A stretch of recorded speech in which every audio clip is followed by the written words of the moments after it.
Hey everyone, Michael Zapersky here. Hope you're having a wonderful day. And today I'm excited to have Jim Huffman joining us. Jim, welcome. Hey, nice to be here. Thank you. So Jim, you've grown two startups from an idea to over 10 million in sales. You spent millions of dollars on ads. You've worked with clients like FedEx and Oreo and Intuit and a whole bunch of others that people would likely know. And you're also a best-selling author who happened to actually push out Seth Godin from the number one spot for a few days, right? So you can claim that.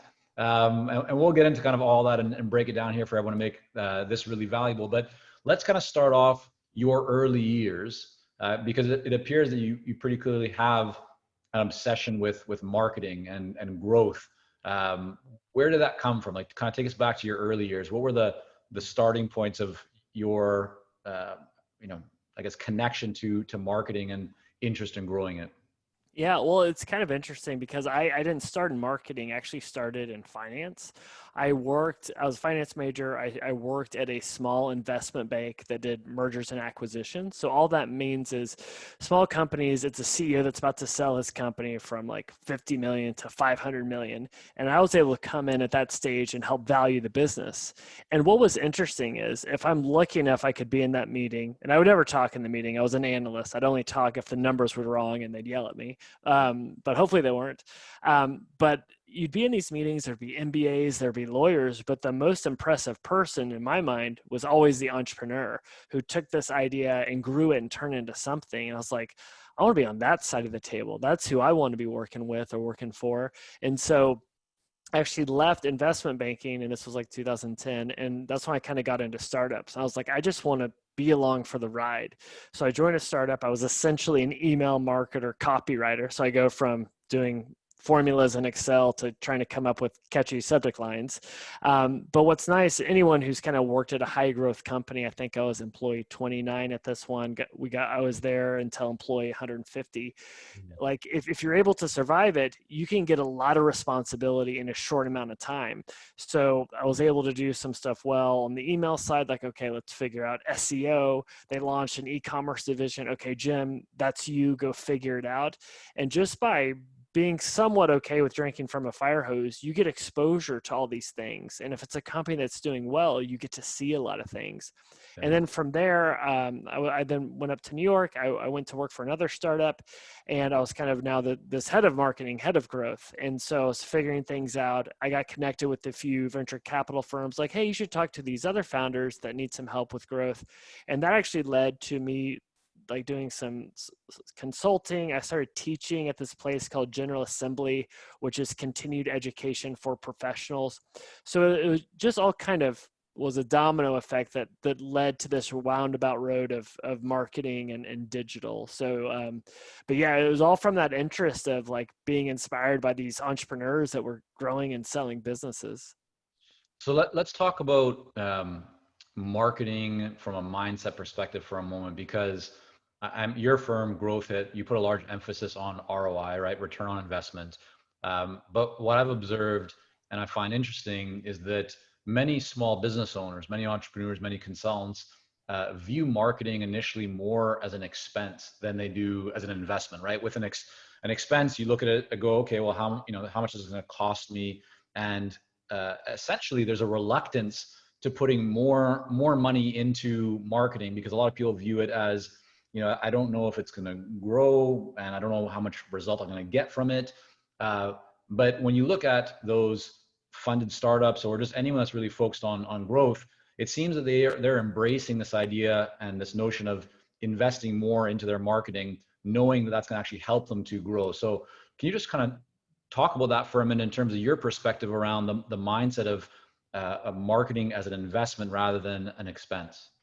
Yeah, absolutely. I think where you can get into trouble is where these departments or divisions are siloed and they're just thrown this budget and it's like make it work. Where I think it works extremely well when there's more intersection, there's more collaboration, there's shared information, because ideally it shouldn't be like, okay, you come up with your ad copy, run your ads, and here's your budget, go. But if growth and product and sales and operations, customer service are able to collaborate and have some sort of touch points, that's one when the strategy becomes a little bit more unified. And also, it's not just about budget and allocation, but if growth is understanding the problems that's happening across the full funnel, if they're able to add value, run campaigns that know those objections at the bottom of the funnel, they know the issues customer service is having, they're speaking the language of the salespeople, one, that creates a much better cohesive strategy for going to market. But the other thing is, it's like, why are we limiting these budgets? Like, if you can understand your unit economics in a business, if you understand the customer acquisition costs, the lifetime value, the payback time, it should be more about, let's prove those unit economics and then scale it as much as we can until there's diminishing returns. Let me jump in So for a second, Jim, because I think what you're talking about right now would be, it's very relevant for the company that has departments, a big team. But I want to bring this back to, let's say, the independent consultant or even a small consulting firm owner who, let's use the example, they're doing great work, and they have a client base, but now they want to grow further. If you were in that position where, let's say, you've already established yourself, you have a nice little base of clients, but you haven't done much marketing, where would you start? I mean, you personally, what would you start doing from a marketing perspective to help you to grow your brand, to help you to really start, filling the pipeline and generating more leads? What would be kind of top of mind for you?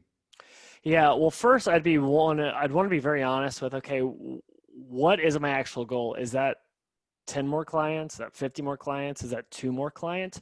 Because I think those numbers absolutely can dictate the strategy of, can you do things that don't scale, things that do scale? What is the time horizon in which you want to close those?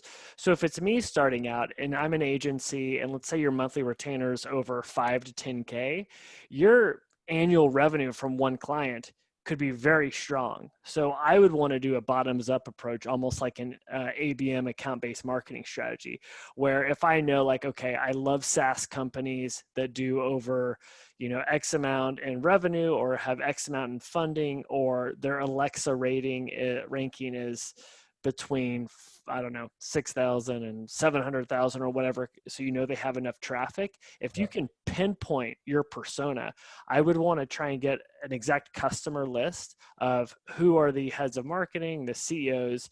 I would start doing pre-ads to them. I would then do a cold email outreach strategy. And because cold email is super annoying, I would make it very benefit focused. Like, hey, we'll do a free audit. Hey, we'll do a free teardown, like whatever that is. The other thing is, I would also be looking at what tools are they using, what newsletters do they subscribe to, who are the thought leaders, how can I kind of attach myself to them so I can do a webinar or do some sort of content series with them. So that would be something I would be doing if I'm a consulting firm. And by the way, it's something we kind of did is we can get into this whenever we had a huge downturn during COVID and we lost a lot of our business because we were going through that exact same situation. Yeah, I mean, we're going to get into that here just in a little bit because I think it's an important story for everyone to hear more about. You mentioned, though, when you're kind of breaking down what you did, or what you think people should do, you mentioned pre-ad. So for people that aren't familiar with what that is, can you talk a little bit more about what you mean there? Yeah, so if you're doing this account-based marketing strategy where you've identified your customers, you're going to eventually do cold outreach to them.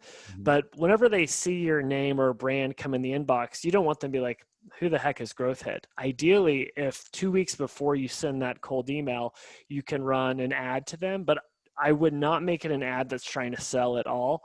Just add value to them. If they're a SaaS business, it's like, hey, here are the SaaS trends to know for 2020, or 10 tips to reduce churn for SaaS, whatever that is. So that way, when they see your name in their inbox, like, oh, I got a download for them, or I see them posting really thoughtful content. So there's that positive connotation. So it hopefully increases your open rate and hopefully increases the engagement rate on it. Mm. So take me back to, again, the mindset that you bring to this, because some people might listen to that and go, okay, so you're saying that I need to spend money on ads.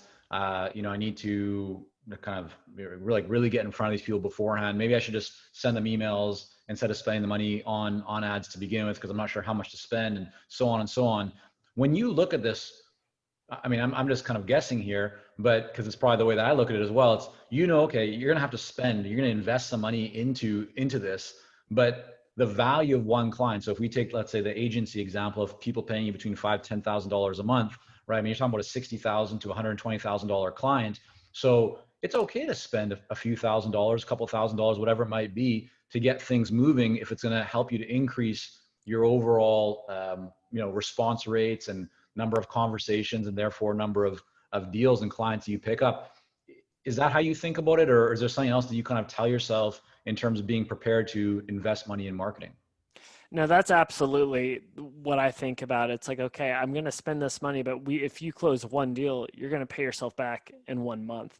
Because especially when you're very focused and you're targeting, your spend to get in front of those people is not going to be significant in terms of what that, annual retainer looks like.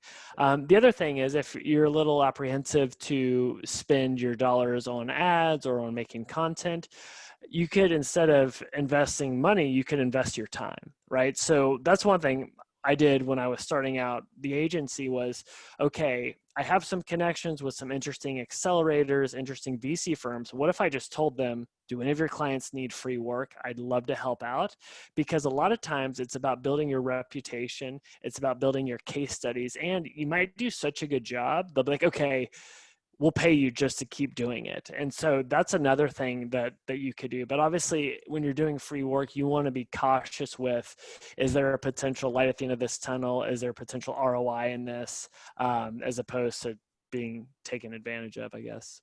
Yeah, definitely. No, I think that's really important because I see this all the time where, uh, people are kind of thinking more short term, right? It's, well, I have to put this money out, and then they're not really seeing the long term, picture, which is this is an investment. Like, where else, if you invest, let's say $2,000 or $5,000 into marketing that can help you to grow your brand and grow your business, and you pick up one client, and let's just say your average client is $50,000 over a 12-month period, right? Which is low for a lot of consultants. I mean, you're getting a 10 times return on investment if you've invested 5K. Where else can you get like a 10 times return on investment in a few months? You can't get in the stock market. It doesn't happen, in real estate. And like, there's very few places where you can do that and where you can do it consistently, like you can in your business if if you have the right foundations in place in terms of who your ideal client is, have the right messaging, have the right marketing, the right offers, and all that. So that's kind of why I'm spending a bit of time here, because I'm hoping that this can bring a little bit of light to those that are maybe a little bit apprehensive around marketing, that this is really the way to grow. And in fact, I mean, maybe you could just speak to this for a minute, Jim, but the companies that you've worked with where you've seen the greatest growth, what percentage of them are very focused on investing in their marketing? Yeah, I would even take it a step further, not just focused on investing in their marketing, but focused on adding value to their end customer or end user, whether that's, being a thought leader, doing SEO driven content, or just like knowing where they live online and being able to participate in those conversations. But I kind of put it as like, investing in that distribution strategy, that acquisition strategy, paid, free, community based. It has to be the core of what you do. And that's why it's some of these like companies we work with, the CEOs are the best CMOs because they're so focused on that, and that's driving their overall strategy. Yeah, got it. All right. Well, let's now talk about this kind of experience that you had. And I know you're not alone because the last little while, right, since about March of 2020 with COVID and just everything happening in the world, it's been a very challenging time for many people. And we're not even talking about the health side of things and the impact and loss of life and so forth. But you shared publicly about your experience during that time where you lost a lot of business, but you did kind of take steps to bounce back. So just walk us through like what first of all happened in your business. Yeah, absolutely. So it's early 2020, which feels like a decade ago, and things are going well. As a agency owner, I was actually finally able to fire myself from a lot of the work and have some amazing people that were doing the work I did significantly better. And we're on track to kind of, we're pacing out to hit 7 figures. And so we're actually about to make some very key hires. This is late February. COVID hits, and overnight, essentially in 48 hours, half of our business, almost like $500,000, just evaporated because we're not an employee, we're a consultancy. A lot of our clients just raise money, so they're already on a tight burn rate. And so the first thing to go is agencies and consultancies. So a few kind of emailed us like, hey, we need a pause. We're like, oh, that's not a big deal, that's fine. And then like six more, and I was like, oh my gosh, this has to stop, this is painful. And so that happened. And then actually I got COVID. I was traveling for work.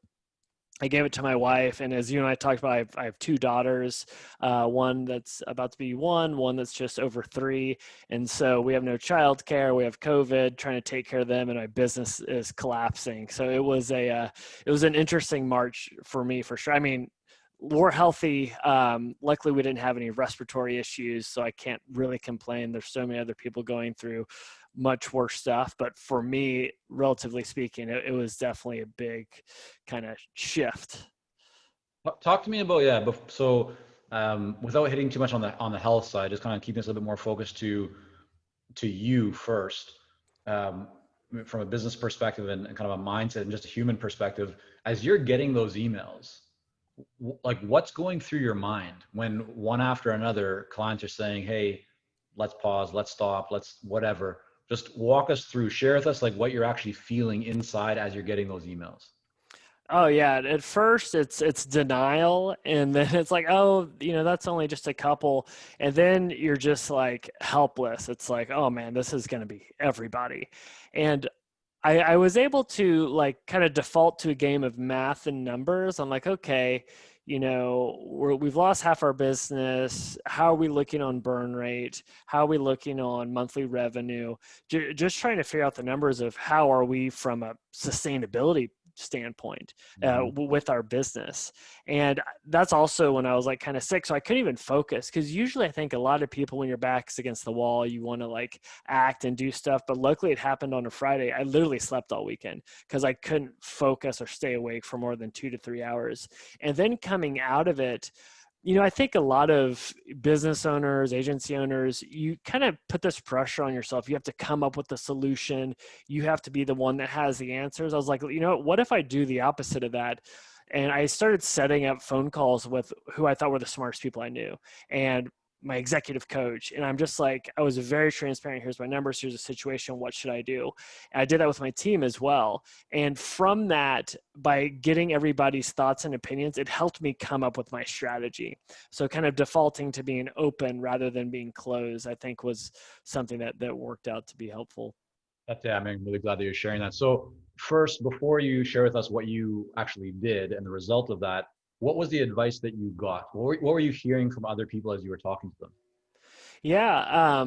One was, and the thing is, I got so much advice, some that I didn't take, some that I did the opposite of from very smart people, but it helped me do that mental exercise of let's look at these extreme scenarios and what to do. One was, do I go super lean and fire everybody except for a few people and, just ride this out? Another was, let's keep everybody, go on the offensive and know that this thing's going to turn.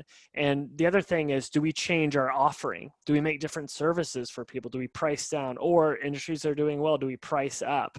The other is, change your go-to-market strategy. And so as I'm thinking through this, the thing that I couldn't let go of was, we finally had this strong team. I knew that our clients were happy in good times because retention was good and they told us. So I'm like, if we can weather this out, I feel confident that we're going to come out of this even stronger. So I made the intentional decision to just like, let's hold on for 3 more months, keep everybody, and just see how things turn. And so, but it was helpful to hear the other option of not doing that. So that's kind of the solution I came to. Before you share with us what you then kind of did in terms of going on the offensive, did you ever did the thought of like, oh man, this sucks, like I'm not meant to be doing this, or was there any like negativity that pulled you down, that entered your mind, or your stomach during that time? You know what? Like, there's definitely like negativity, and I like couldn't sleep, and I'm just like anxious, but never to the point where, oh, I'm done, I'm out of this, because I don't want to have to get a real job. You know what I mean? To me, that would be the worst. I was like, I don't want to have to go clean my resume. I don't even have a resume. Like, I don't even know what that thing would look like. Yeah. And so, and like, like, my wife also has a job. I'm like, worst case scenario, we're going to be fine. And I feel confident I could get one client to pay for me, one or two clients. So I think Tim, not to reference the 4-hour work week, but he has this like idea of fear setting where it's what is that worst case scenario? And when you think Mhm. about it, it's actually not as bad as Yeah. all this worrying you're doing can lead up to it. So I try and be somewhat looking at things from a 30,000 foot view, and that like these problems aren't end of the world and they aren't And I, dire. I think that's really important that you're mentioning because it's true. I mean, most of the things that people spend time worrying about never actually end up happening, right? And Totally. so if you can just focus on all the potential and the good stuff, right, the chances of that then happening because you're focusing on it end up increasing. So it's, I mean, it's the way to go in my mind. But okay, I think everyone's going, okay, Jim, let's hear what you did. Tell us, how did you get through this? So break down for us, what is the first thing that you did when you decided, okay, I can now operate, I can function, I'm past that stage of COVID. I need to start growing revenue and building things back up again. What was the first thing that you did? Yeah, well, what's nice about an agency or consultancy, like we're not selling T-shirts where we need to find 1,000, 1,000,000 people to buy something. We literally wanted five, Mhm. and five is in a very obtainable number. So it's like, okay, we want five businesses to want to work with us. So one thought was, do we look at our existing industries that we're targeting, regardless of if they're going up or down, and give them a different offering, or what industries are actually thriving right now that need our help more than ever, because e-commerce went from like 11% of overall purchases to 30%. Online education is skyrocketing. This work from home environment is skyrocketing. So we started narrowing in on the industries where we could help. So like, okay, let's go after them. The other thing is, we wanted to default to create more than we consume and meet people where they are, because right now no one knows what's going on. So how can we help them by being thought leaders, putting out content to let them know that growth hit is around and growth hit exists? So what does that mean? We started increasing our frequency of publishing content. We did research on, you know, COVID hasn't really happened before, but there's been downturns and there's been companies that have emerged out of downturns stronger than ever. So we started publishing content on them. We started publishing on mental models and frameworks that executives and CMOs should be thinking through to navigate this. We started increasing the webinars we were doing with partners and even hosting some on our own. So that was another thing. We actually increased our ad spend on Google Ads and on LinkedIn. Yeah. But the thing that also worked really well was that ABM strategy.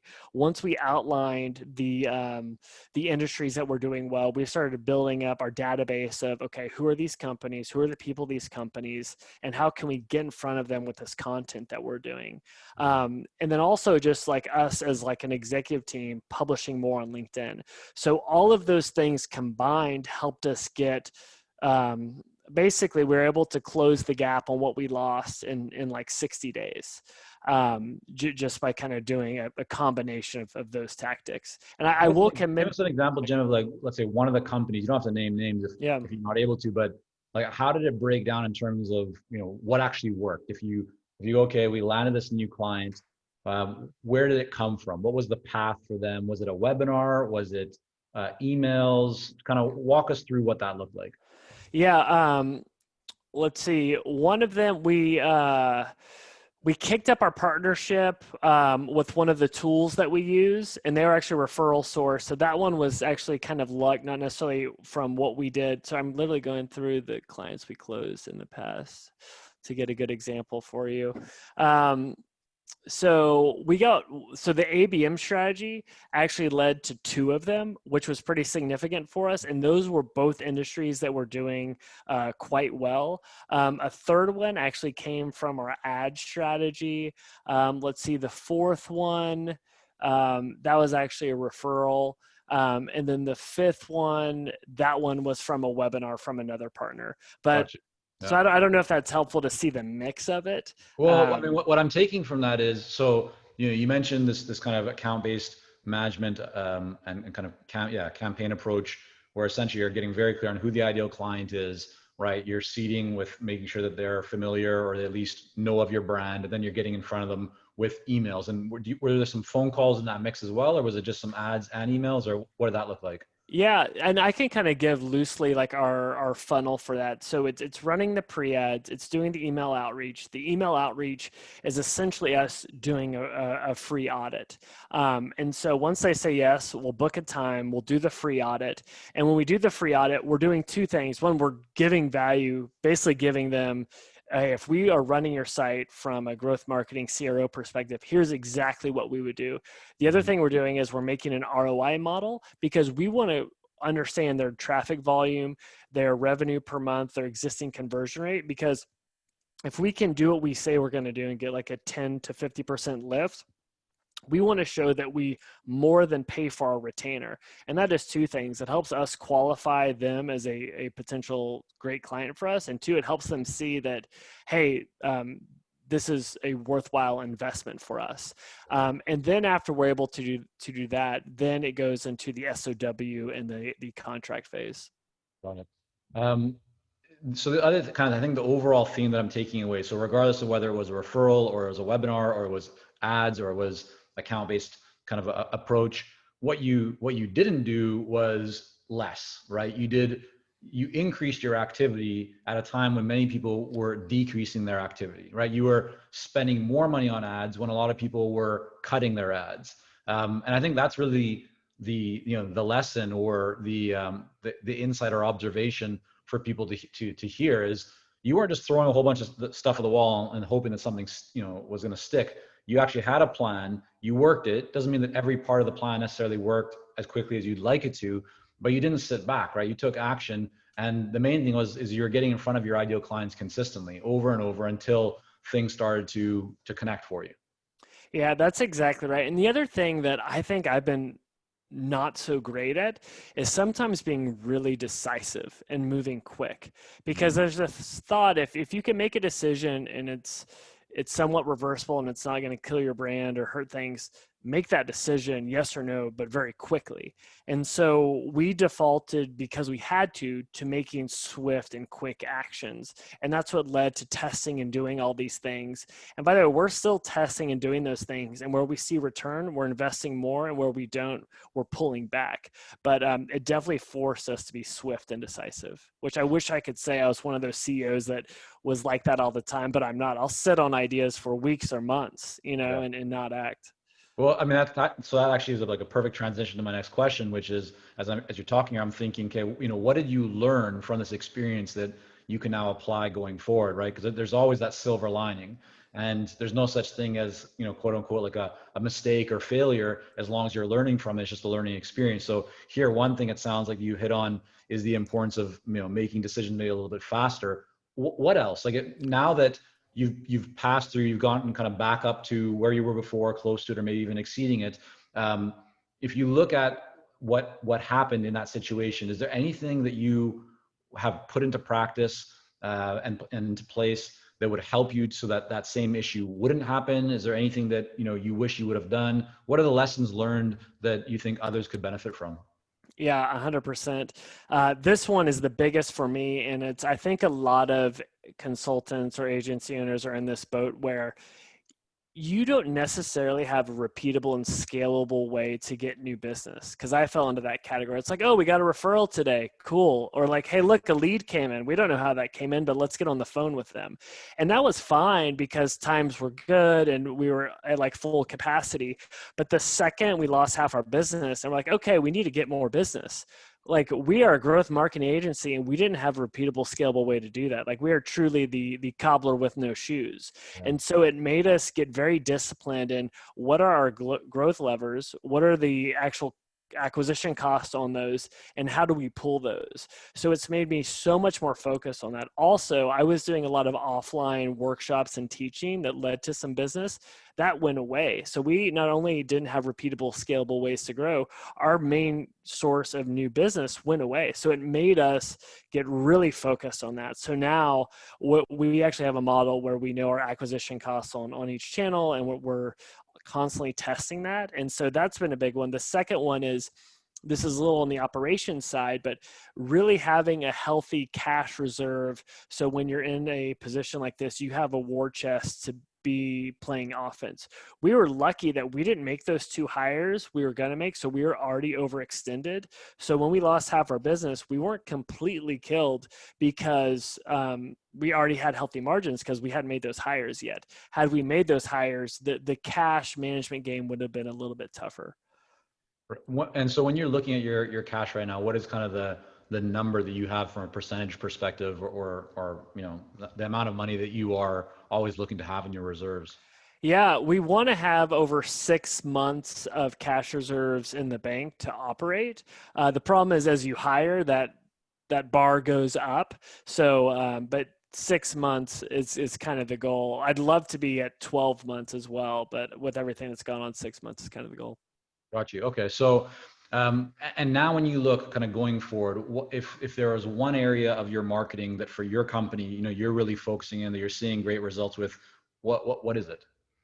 Honestly, I think it's overall content and content distribution because it was definitely, you know, it was not a priority. It was secondary to doing client work and everything. And now we've kind of built this muscle of we need to create content, put it out there, and we've been able to keep it up. We've launched a microsite called Funnel Teardowns where we're constantly doing teardowns of, you know, high growth companies and what we think they're doing well on the marketing side. So I think that's been a good byproduct of this. That's really cool. And so, you know, one of the questions on this is a lot of people talk about creating content, but content is just one part, right? The next is how do you actually promote it, then get the distribution, get enough people to see and consume that content. What are the best practices that you're using there to ensure that people are actually seeing the content that you create? Yeah, I mean, it's also like with each piece of content, it's like, does this have the legs to be something that could really, you know, hit the mark? So not all content is meant to go viral or get a lot of engagement, but when it is something that does, um, I'm a big proponent of obviously you want to stand it up on the various channels that you want, tag the right people, but we're also in a lot of different Slack communities that once we post something, we'll then Slack it through there and ask for likes, comments, for upvotes. And so it's just doing a lot of those little things to kind of help create conversations and get the content seen. Awesome. All right. Well, before we hop off here, Jim, I want to just talk about your book for a minute, which is called The Growth Marketer's Playbook. And so we kind of alluded at the beginning that you beat out Seth Godin for you know, a short period of time, but still it counts, right? In that top spot. Just kind of break down for us what you did in order to have a book that, you know, is in a top spot on Amazon, and just getting a lot of that visibility. Yeah, absolutely. Like whenever you're writing a book about growth marketing, it's like, oh, I should probably have a good strategy on marketing this book. If not, nobody's going to believe it. So it's like, crap, I got to figure that out. And so this was self-published. I didn't have like any PR or anything. My thought was to approach it actually like a direct-to-consumer brand launch. And so there's a book called Launch by Jeff Walker. So I took a lot of the strategies from that book with this launch, where it's a lot of pre-selling and pre-hype. So worked on building up my email list. I also did a launch on Product Hunt that same day, because taking a step back, if you want to be a bestseller or number one on Amazon, essentially for 72 hours, you need high volume of sales and reviews. So I focus all the energy to maximize sales and traffic on those 3 days on Amazon. So built up my email list, built up a Product Hunt launch. And then also I did a pretty massive giveaway, and I incorporated like 15 different partners. So I was able to channel all of those initiatives into the same 72-hour window. I actually had no idea Seth Godin was launching a book at that exact same time. I did not want to time it that way at all. Luckily, it was like his pre-launch, so he hadn't turned on his full marketing machine, because had he, I'm quite positive he would have blown me out of the water. So we focused all of the energy and efforts around that. And then also I did have within my email list a series that once you bought the book requesting for reviews, which actually helped generate a lot of buzz. And so, yeah, that was kind of the combination of all those things rolled up to get us to a bestseller on Amazon and beat Seth Godin for 72 hours until he blew past me quite quickly. Yeah. I mean, I can kind of, yeah, just speak to a lot of the things you shared there, not on the product hunt side, but the promotion, just kind of getting that window. That's what we've also done with three of our books that were on Amazon and kind of reached that bestseller status. And That's awesome. yeah, it's not, I don't think it's the most difficult thing to do if you're doing the right things, right? It's like, it's true execution of that 80-20 principle, like getting, the 20% of things that you just need to do that will give you 80% of the result. And we found that when it comes to the launching books is really important. So for everyone listening, thinking about, publishing or in that process, definitely kind of re-listen to what Jim just shared there, because there's a lot of gold in it. All right, Jim. So where can people go to learn more about you and the work that you're doing? Yeah, so our website is just growthhit.com with two H's.